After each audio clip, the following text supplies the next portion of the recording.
Sono Renato Bignotto, sono nato nel 1950 e sono uno dei atleti della mestrina nuoto, della vecchia mestrina nuoto, diciamo, quando veramente lo sport era agli inizi. E io ho cominciato a 9 anni e ho cominciato per sbaglio perché uno dei dirigenti della piscina era un amico di mio papà e mi ha portato in piscina per vedere se riuscivo a, a praticare questo sport. E ho cominciato giocando perché si cominciava così una volta, adesso no. E, e subito ho conosciuto un sacco di gente, tra l'altro tutti i ragazzi che dopo hanno continuato l'attività con me fino a tarda età. Io ho cominciato con un grande allenatore che era il famoso Cianci, che sarà stato citato da tutti i miei amici, e che è stato quello che ha insegnato a nuotare a tutti e ha allenato quasi tutti in quel periodo là. Dopo ce ne sono stati altri, ma sostanzialmente è stato quello che ci ha dato il via a tutti quanti. Io ho fatto una carriera sportiva un po' strana perché ho cominciato come nuotatore. Nel 63 ho vinto i campionati regionali nei 50 stile, che sembrava fosse una cosa un po' strana, ma in realtà mi è venuta normale.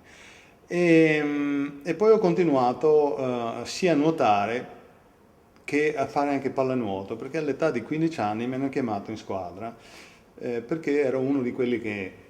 nuotavano e quindi serviva gente che andasse su e giù per la vasca, a prendere, anche se i primi anni non riuscivo proprio a essere un gran giocatore di pallanuoto. Ho continuato a fare questo e quello fino a sempre quasi, perché ogni tanto mi chiamavano anche per fare qualche gara. E nel 67 io ho vinto i campionati italiani studenteschi nel 100 dorso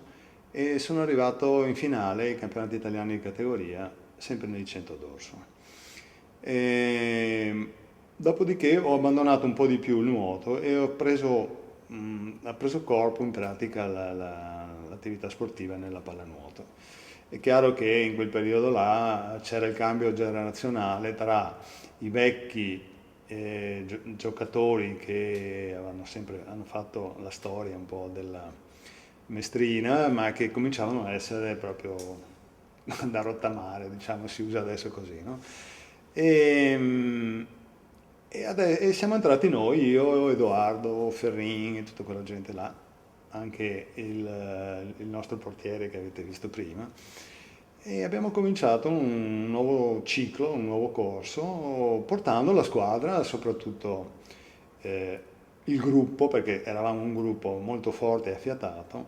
e siamo riusciti ad arrivare quasi ogni anno, se non ogni anno, agli spareggi per andare in Serie B e 2 anni siamo riusciti anche ad andare in Serie B con un grande allenatore, che è stato il mio secondo grande allenatore, che è Renato De San Giovanni, olimpionico di pallanuoto, che ci ha tirati su e ci ha accompagnato quasi sempre per tutto il corso dell'attività. Dopo questo periodo qua, che è stato molto bello, sono stati una decina d'anni molto belli, dove si andava in giro per l'Italia e quasi sempre si vinceva, insomma si vinceva bene. E, dopo io mi sono laureato e nel 76 ho smesso di praticare lo sport perché mi hanno chiamato a fare il militare e dopo, tra il militare e la mia attività non sono più riuscito ad andare in piscina e quindi ho chiuso là. Adesso che sono in pensione mi sono riciclato un'altra volta e faccio io l'allenatore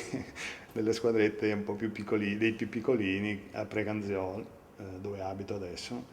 e sto mettendo in piedi una scuola di pallanuoto proprio per bambini che in giro non c'è, se non a Mestre e basta. Quindi noi siamo l'ultima frontiera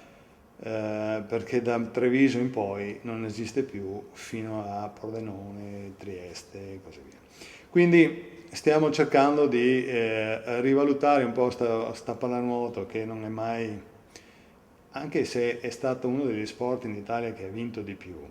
perché a livello di mondiali europei sono le squadre di pallanuoto che hanno vinto di più, non quelle del calcio o del pallavolo, del basket, non è mai stata valorizzata più di tanto, per cui è conosciuta poco, bisogna proprio farla in maniera così da amatoriale. E avevamo cominciato a Mogliano con un cecchinato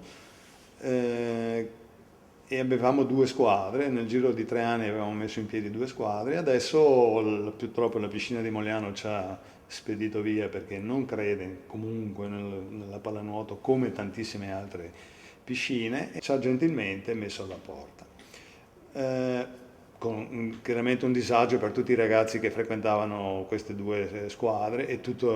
quelli che si allenavano con noi. Per cui ho dovuto in fretta e furia trovare un altro posto per andarci e la società dello stile libero di Preganziol, che è una società molto ambiziosa, secondo me, che crede in queste cose qua, ci ha subito dato spazio e sono riuscito a portare i ragazzini di là e quindi a farli continuare a fare sto sport, perché altrimenti sarebbero rimasti per strada. E, e con questo ho preso sì, l'occasione per mettere in piedi questo discorso un po' propedeutico per quanto riguarda la pallanuoto che vedo sta prendendo. Adesso sono entrato da febbraio, per cui non è che abbiamo parlato più di tanto, abbiamo spazi più di tanto, però da settembre c'è una programmazione un po' più seria e quindi spero che il discorso pallanuoto venga un po' ampliato. L'attività sportiva negli anni in cui ho cominciato era in pratica era strana, cioè il reclutamento avveniva con vieni che andiamo a nuotare in piscina, vieni che c'è posto, vieni che facciamo il bagno mentre non si poteva andare al mare, tutte queste robe qua. E dopo uno quando era dentro cominciava a vedere che qualcuno si allenava, che l'allenatore che era il nostro Cianci, che girava sempre anche quando c'era il pubblico per vedere se c'era qualche ragazzo da inserire in squadra, faceva i suoi giri, ci prendeva, ci diceva guarda che noi siamo una bella società, ti piacerebbe nuotare e si cominciava così. Dopo lui chiaramente prendeva sotto la sua ala tutti quanti, era un uomo che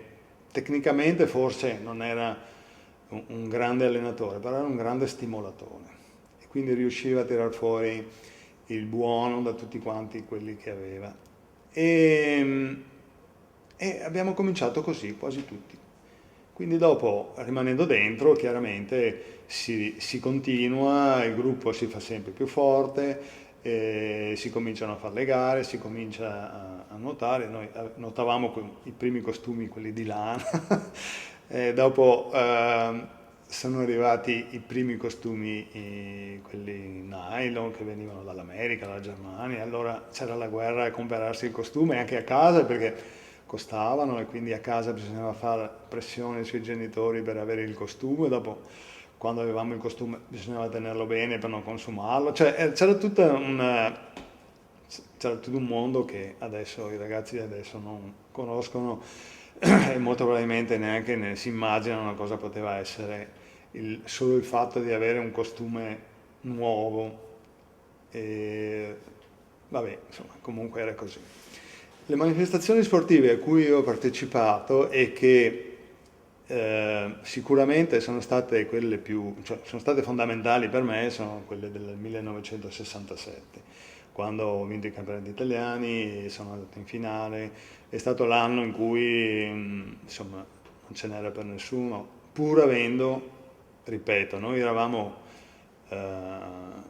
i cugini poveri di tutti perché non avevamo la piscina coperta. Quindi noi cominciavamo a nuotare fine aprile, primi di maggio, con l'acqua a 13 gradi e con i piumini dei platani sul bordo dell'acqua perché di fronte c'era l'ospedale che aveva questi grandi platani e noi avevamo, cioè in pratica quando nuotavi ti mangiavi anche più di qualche piumino e avevamo solo 3 mesi, 2 mesi di nuoto sulle spalle, mentre c'era gente tipo i padovani che avevano la piscina coperta e potevano allenarsi tutto l'anno. E sicuramente tutti gli altri, i romani, napoletani, tutta gente che nuotava tutto l'anno e per cui noi eravamo là in prestito, però qualcuno è riuscito anche a fare qualcosa nonostante i 3 mesi di nuoto e basta.